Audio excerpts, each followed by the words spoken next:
러시아 우크라이나 전쟁이 장기간 이어지면서 세계 각국이 군비 증강에 열을 올리고 있습니다. 그 가운데 K2 전차, K9 자주포, FA-50 공격기 등 한국 무기가 큰 인기를 끌며 폴란드와의 계약을 시작으로 계속해서 여러 국가와의 새로운 무기 계약 소식이 전해지고 있죠. 최근에는 잠수함 도입 경쟁 역시 치열해지면서 뛰어난 조선 기술을 보유한 한국의 잠수함이 주목받고 있다고 하는데요. 호주에서 잠수함 도입을 위한 경쟁이 벌어졌는데 한국과 미국, 프랑스 3파전으로 좁혀지며 우리 기업들이 다시 한번 승리를 쟁취해낼 수 있을지에 귀추가 주목되고 있다고 합니다. 특히나 현재 미국의 잠수함 건조 능력으로는 호주용 잠수함까지 수용할 여력이 안 됨에도 불구하고 바이든 정부에서 호주 잠수함 초기분을 본인들이 건조하겠다고 나서 비판을 받고 있다고 하는데요. 그 자세한 내용 알아보도록 하겠습니다. 호주는 현재 스웨덴에서 기술 지원을 받아 건조한 배수량 3,000톤의 콜린스급 잠수함 6척을 보유하고 있습니다. 6척의 잠수함은 1990년대 말부터 2000년대 초에 걸쳐 취역해왔기에 2030년대 초에 수명이 끝날 예정인데요. 이에 호주는 2014년부터 콜린스급 잠수함을 대체할 재래식 잠수함 12척을 도입하기 위해 경쟁을 벌여왔습니다. 지난 2016년 4월 독일, 스웨덴, 일본, 프랑스 4개국 업체들의 치열한 경쟁 속에서 쇼트핀 바라쿠다급 잠수함을 제안한 프랑스의 나발그룹이 우선 협상자로 선정됐습니다. 쇼트핀 바라쿠다급은 프랑스 해군의 차세대 핵잠수함인 바라쿠다급의 재래식 추진 버전입니다. 치열한 경쟁 끝에 프랑스 잠수함이 선정되었으나 여러 가지 문제로 호주 국방부와 프랑스 나발 그룹과의 정식 계약은 2019년 2월이 되어서야 체결될 수 있었는데요. 하지만 호주에서 추후 건조할 잠수함의 척당 가격이 우리 돈으로 4조 원이 넘는다는 사실이 알려지면서 큰 논란이 일어났습니다. 그리고 지난 2021년 9월 논란 끝에 결국 프랑스의 날벼락이 떨어지고 말았습니다. 과거 재래식 잠수함 도입 계획을 밝혔던 호주가 핵잠수함으로 방향을 바꾸며 큰 파문을 불러온 것인데요. 호주, 영국, 미국의 앞 글자를 딴 오쿠스라는 3국 안보 파트너십을 출범하며 호주가 프랑스와 맺은 잠수함 건조 계약을 취소하고 나섰습니다. 당연히 프랑스는 크게 반발했지만 든든한 동맹국을 만난 호주에게는 통하지 않았습니다. 중국의 위협에 대응하기 위해 미국, 영국의 도움을 받아 핵잠수함을 도입하기로 결정한 것이었죠. 호주는 미국에서 핵잠수함 관련 기술을 이전받아 자국에서 최소 8척의 핵잠수함을 건조할 계획임을 밝혔습니다. 오쿠스 당사자들은 핵잠수함에 재래식 무기만 탑재할 계획이기 때문에 핵 비확산 조약을 위배하는 것은 아니라는 입장을 고수하며 계획을 밀고 나갔습니다. 한편 호주의 조선업은 콜린스급 사업의 오랜 지연, 수상 전투함의 건조 지원 등 사업이 계획대로 진행된 적이 거의 없는데요. 프랑스의 지원으로 건조하려던 잠수함도 제때 건조될지 의문이 제기되던 상황이었습니다. 이에 호주는 콜린스급 6척의 수명 연장 사업을 진행하기로 결정하기도 했었죠. 특히 이번 핵잠수함 사업의 경우 미국의 지원을 받는다고 하더라도 훨씬 복잡한 핵잠수함의 구조 때문에 제때 건조할 가능성이 매우 낮습니다. 이러한 호주의 어려운 상황을 지켜보던 외국 업체들은 호주가 핵잠수함을 도입할 때까지 능력 격차를 해소할 수 있도록 3,000톤급의 잠수함을 제안하기 시작했습니다. 첫 주자는 우리나라였는데요. 지난 2022년 7월 우리나라는 호주에게 잠수함 인도까지 남은 7년 안에 리튬 배터리를 탑재한 3,000톤급의 도산, 안창호급 잠수함 기반 첨단 재래식 잠수함 7척을 건조해주겠다 제안했습니다. 또한 기존 계약을 파기당했던 프랑스도 제안에 나섰습니다.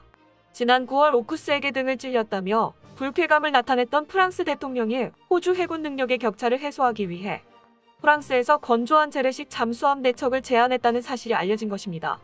이제 호주는 낡아가는 콜린스급을 고쳐 쓰느냐, 새로운 재래식 잠수함을 일부 도입해서 핵잠수함이 배치될 때까지 쓰느냐를 결정해야 합니다. 한편 미국에서도 호주의 전력 공백을 메우기 위한 논의가 한창 진행되고 있다고 하는데요. 현지 시각 9월 23일 미국 외신을 통해 바이든 행정부가 중국 해군력 증강에 대응하기 위해 호주가 도입할 잠수함의 초기분을 자신들이 건조하고 호주가 비용을 대는 것에 대해 논의하고 있다는 소식이 전해졌습니다. 미국 측의 제안을 호주가 받아들일 경우 최소한 초기 물량만큼은 호주가 목표하는 2030년대 초까지 공급받을 수 있다는 장점이 있습니다. 그러나 현실적인 문제는 현재 미국의 잠수함 건조 능력으로는 호주용 잠수함까지 수용할 여력이 안 된다는 것입니다.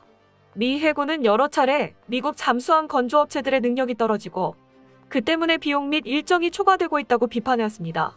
현재 호주는 미국 측의 제안과 우리나라의 제안, 그리고 프랑스의 제안을 검토 중인 것으로 보입니다. 우리 기업들이 또 한 번 호주에서 승리할 수 있을 것인지 귀추가 주목되는 가운데 한국조선업의 독보적인 기술력으로 한국의 승리를 점치는 목소리가 커지고 있습니다. 그와 함께 한국조선 사업 전반에 관한 관심 역시 커지고 있는데요. 여러 뛰어난 기술을 보유하고 있지만 특히나 LNG선 설비 기술은 단연코 우리나라가 최고라고 할 수 있습니다. 다른 나라의 설계 도면을 그대로 보여줘도 못 따라올 정도라고 하죠. 현대삼호중공업의 한 관계자는 LNG 운반선 핵심은 화물창입니다. 설계 원천 기술은 프랑스 GTT가 갖고 있지만 설비 기술은 단연 우리나라가 최고입니다. 같은 설계 도면을 보고 시공해도 한국을 따라올 수 없는 겁니다. 국내 3사만이 경쟁한다는 평가가 나온 것도 바로 이 시공 기술 덕분입니다. 라고 밝혔습니다. 단순 수주량 경쟁에서 벗어나 고부가 가치 선박 중심의 선별 수주 영업을 가능하게 한 주역도 바로 LNG 운반선인데요. 그로 인해 불과 2년 전만 하더라도 일감절벽을 우려하던 조선업계가 다시 바쁘게 뛰고 있습니다. 지난달 국내 한 언론에서 현대중공업 울산조선소와 더불어 한국조선해양이 수주한 LNG 운반선을 건조하는 핵심 기지인 영암조선소를 찾았습니다. 앞서 주문된 선박들이 진수된 뒤 그 빈자리를 최근 집중적으로 수주한 LNG 운반선들이 속속 채우고 있었는데요. 매체는 영암조선소가 2026년 일감까지 이미 확보를 마무리한 상태라고 전했습니다. 기자는 현재 건조되고 있는 LNG 운반선에 올라 선박의 내부 모습에 대해서도 보도했는데요. 그리스의 알파가스사가 주문한 세 척의 LNG 운반선 가운데 첫 번째로 건조되는 선박에 올라 그 소식을 전했습니다. 해당 선박은 내년 4월 진수돼 선주사에 인도될 예정으로 주요 화물창 건조 작업이 마무리된 상태로 초저온 액체 저장을 위한 피막을 설치하는 멤브레인 작업이 이루어지고 있다고 합니다. 기자는 선박에 오르는 과정을 세세하게 전했는데요. 도크와 선박을 연결하는 철제 사다리를 통해 화물창 내부로 들어섰으며 선박 내부와 통하는 통로 입구에서 에어건을 통해 옷과 신발에 묻는 흙먼지들을 모두 털어낸 뒤 들어갔다고 합니다. 영하 192도 이하의 액체 상태인 LNG가 실려야 하는 화물창인 만큼 건조 단계에서부터 내부 오염을 막기 위해 부단히도 애를 썼다고 하는데요. 내부에 들어서자 흡사 대형 빌딩의 건설 현장에 들어선 느낌이었다고 합니다. 바닥만 1200제곱미터로 약 360평에 달하며 높이는 아파트 10층 수준인 약 30m라고 하니 그 표현이 이해됩니다.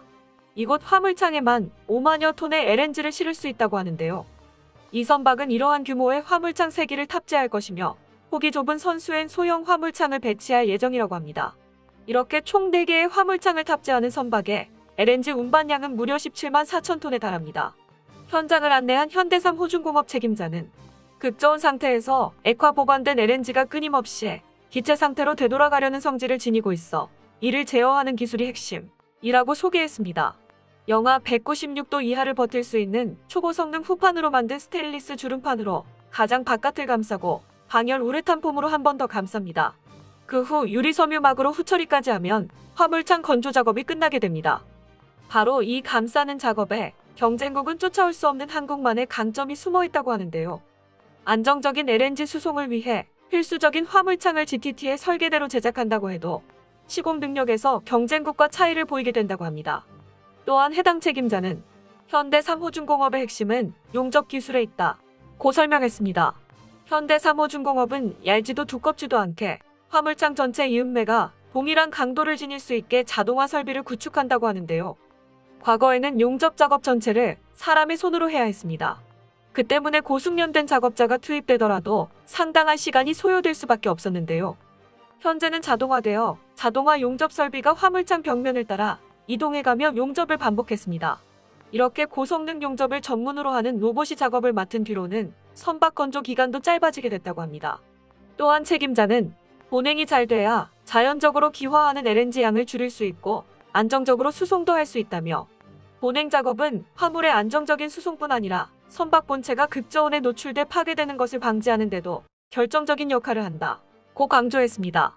현재 현대중공업그룹을 비롯한 국내 조선업계는 한 척당 100억 원 상당의 로열티를 줄이기 위해 국책사업으로 한국형 LNG 화물창 개발에 도전장을 낸 상태입니다. 한국형 화물창 기술 개발을 완료하면 조선사의 수익성 개선과 건조 비용 감소에 따른 수주 경쟁력 제고를 기대할 수 있기에 많은 이에 관심이 쏠리고 있는데요. 멈추지 않는 기술 개발을 통해 계속해서 독보적인 기술력으로 조선업계를 선도해 나갈 수 있기를 바랍니다. 끝까지 시청해주셔서 감사합니다. 도움이 되셨다면 좋아요를, 다른 이야기도 궁금하시면 구독을 눌러주세요.